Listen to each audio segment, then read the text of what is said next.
Okay. All right, good morning. So this morning we are in Exodus. Exodus chapter 2. We did Exodus chapter 1 yesterday morning. We are going to run into, if you remember, the children of Israel are in Egypt. I want to go back just for a second, go back into chapter 15 of Genesis. Chapter 15 of Genesis. Abraham has an encounter with God, you might say. And it says, so Abraham God had told him to get these different animals, and he cut them in half, and he laid the halves on each side. And then it says, in chapter 15, verse 12 says, Now when the sun was going down, a deep sleep fell upon Abraham. And behold, terror and great darkness fell upon him. And God said to Abraham, Know for certain, your descendants will be strangers in a land that is not theirs, where they will be enslaved and oppressed 400 years. But I will judge the nation whom they will serve, and afterwards they will come out with many possessions. As for you, you shall go to your fathers in peace, and you will be buried at a good old age. Then in the fourth generation they will return here, for the iniquities of the Amorites is not yet complete. So, we don't realize that, but that little bit there, just that little bit, has a picture of salvation. Do you see the picture of salvation there? I see heads shaking no. Okay, so this is why it's a picture of salvation. Let me take just a few minutes to explain that, and then, so first, okay, it says that they would be strangers in a land and they would be enslaved, right? And then God would deal with the nation that enslaved them. What are you before you are saved? Enslaved to Satan. Enslaved to Satan, right? God will judge him. Okay? If he has bought you out of that, if you are no longer in that slavery, it is because he has bought you out of that. Okay? You cannot walk away from it. The children of Israel were not able to walk away from this alone, and that's the story we're going to talk about and read this morning. We're going to see how God starts he had already predicted all this 400 years ago. And yesterday we saw that the children of Israel are now in slavery, right? They beat them. They made them work hard. But the more they beat them, and the more they mistreated them, the more they multiplied, didn't they? Yeah. Why is that? Because what do we do when we want to make our muscles get hard, and people want their bodies to get, big and work out. They work out. They work it hard, don't they? They abuse it. That's what the Egyptians were doing. Literally, they were abusing them. They were working them hard. They were making them strong through it. Strong, powerful men. And they made them into what they were. And so they multiplied that much more. And so, now we know that Pharaoh had tried to kill all the babies off all the male babies off by telling the housewives to basically kill the little boys, right? But they refused. God put his fear in the housewives' hearts, and they didn't do it. They were more afraid of God than they were. There was no Bible. Okay, why would they fear God? Because God caused them to fear him. Know that, okay? All right. So now in chapter 2, now here, he has made. Pharaoh did go ahead and say. He said in the last verse of chapter 1 of Exodus, he said, Then Pharaoh commanded all his people, saying, Every son who is born you are to cast into the Nile, and every daughter you are to keep alive. Wow, what a cruel thing to do. But that's what Pharaoh said because he didn't want them to multiply anymore. He couldn't. Everything they've done so far hadn't stopped it. They were just multiplying like wildfire, weren't they? Remember, it said over here, it said that they multiplied really fast, right? But it says, but the more they afflicted them, the more they multiplied and the more they spread out, so that they, talking about the Egyptians, were in dread of the sons of Israel. And so we see here, we have Exodus chapter 2, it says, now a man from the house of Levi. Who was the house of Levi? Levi was who later on became they never were land-bearing tribes. They were a tribe that was not a land-bearing tribe. They were tribes, they were priests, right? Their inheritance was God. It says, now a man, not at this time, but later on, right? Now a man from the house of Levi went and married a daughter of Levi. They often married within the tribes there. I don't know why, but they often did. The woman conceived and bore a son. And when she saw that he was beautiful, she hid him for 3 months. But when she could hide him no longer, she got him a wicker basket and covered it over with tar and pitch. Then she put the child into it and set it among the reeds by the bank of the Nile. His sister stood at a distance to find out what would happen to him. Now, I want you guys to realize that what happens next is not an accident. Every bit of this was designed by God. God didn't tell her to put this baby in a basket and that Pharaoh's daughter is going to show up. I'm sure she probably knew that this is where Pharaoh's daughter goes to bathe, okay? But every bit of what happens next was not an accident. It was set up by God. It was put in place by God. It all happened because what does it say in Ephesians? Ephesians chapter 1, verse 11, it says God works out all things after the counsel of his will. Not some things, but all things after the counsel of his will. Everything that happens in the world. Everybody that is saved because of God saving them, not because of a decision they made. And in this case here, Moses being saved and not being killed was God saving him. Know that, okay? They were killing the male babies, right? The only reason that Moses wasn't killed because God saved him. We can attribute it to Moses' mother, but that's just not true. It was because of God. Know that. The daughter of Pharaoh came down to bathe at the Nile with her maidens, walking alongside the Nile, and she saw the basket among the reeds, and sent her maid, and she brought it to her. When she opened it, she saw the child, and behold, the boy was crying. And she had pity on him, and said, this is one of the Hebrew children. She knew this was a Hebrew child. She knew that she was supposed to dunk it in the river and drown it. She knew that Pharaoh had said that they're to drown all Hebrew babies, right?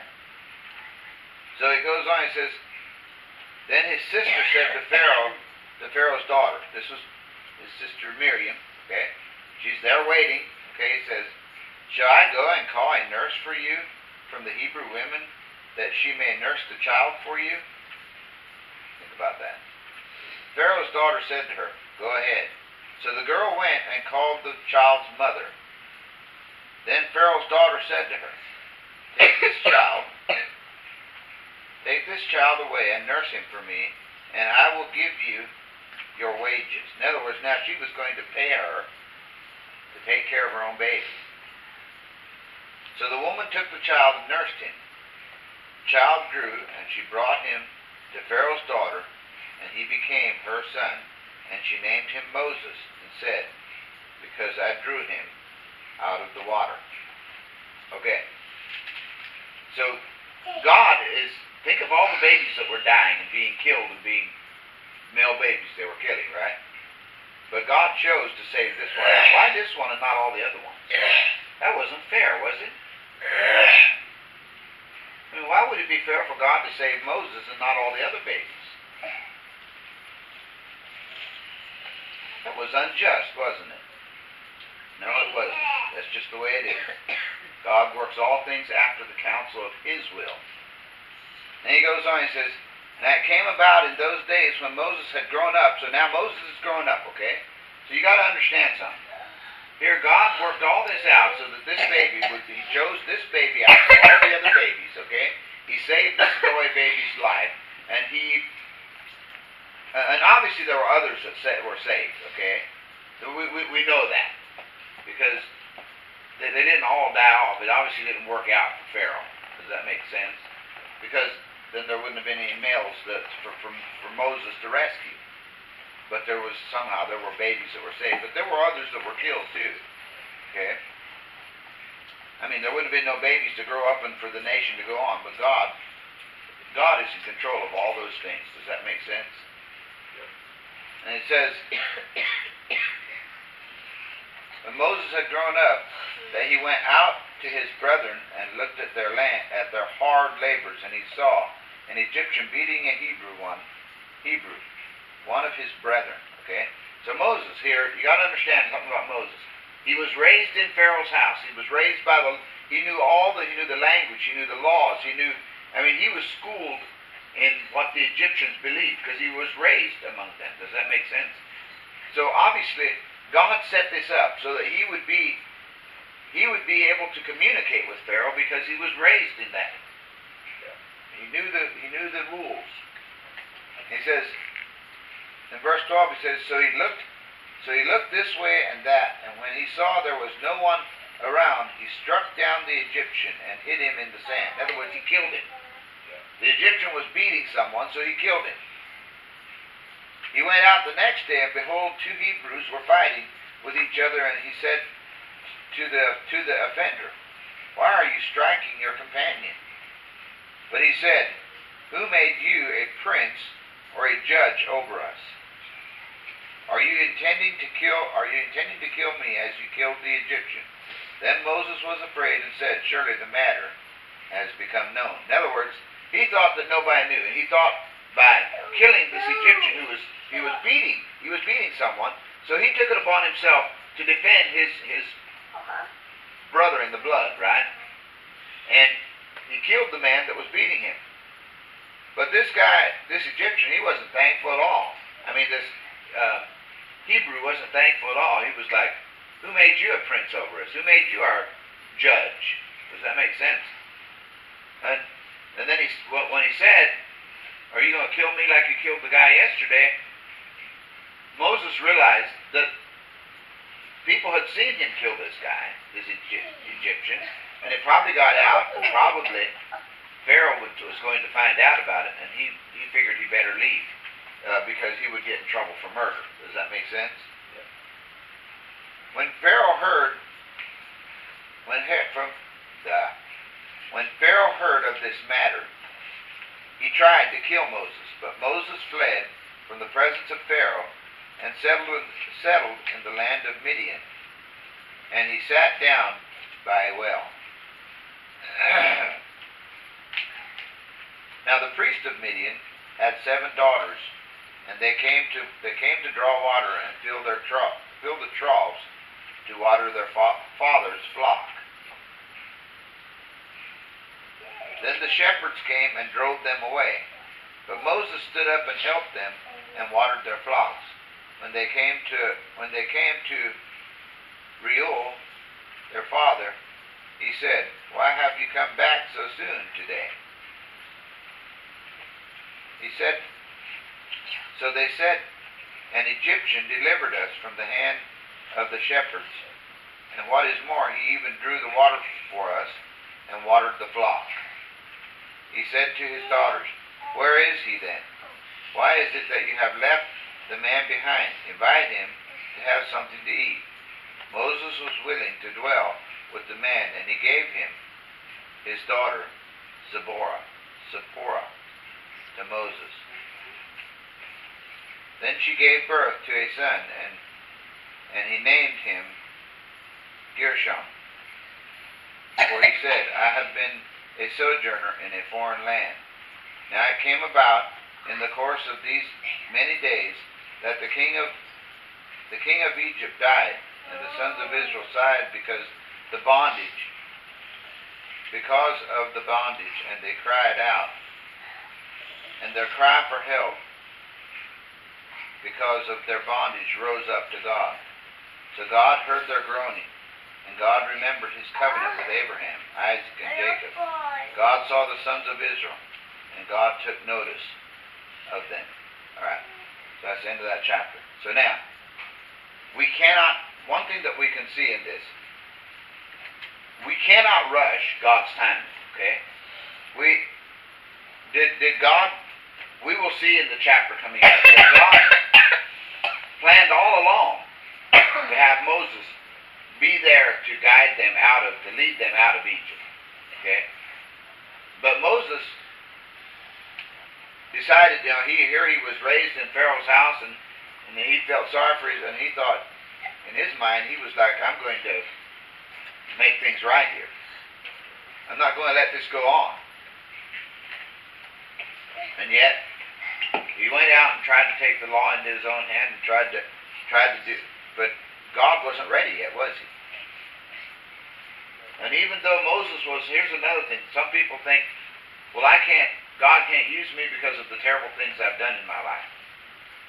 I want you to notice that Moses is a murderer who fled for his life. And he was 80 years old before God started to use him. He was 80 years old when he came up to the burning bush, which is what we're going to study about tomorrow. God used him to bring them out of God brought them out, but he used Moses as his instrument, okay? And God put all that into place. The fact that Moses was saved and he wasn't killed, okay? The fact that he was raised in Pharaoh's home by his own daughter. The fact that Moses was then, he went out in the wilderness and was off by himself and had time for God to deal with him, to discipline him, to train him. Part of his training obviously was in Pharaoh's house. But then when Moses goes and to do this, we can look back over his life and we can know that every bit of this was literally God, the power of God. God setting it all into place. We have so often we think, the hurricanes that are going on, that we're having right now, Irma, Harvey, and all the hurricanes that have happened. Out west, there's all kinds of fires going on. Every bit of that. No matter what we do, guys, no matter what we think, no matter what we say, God is still totally in control of every bit of that.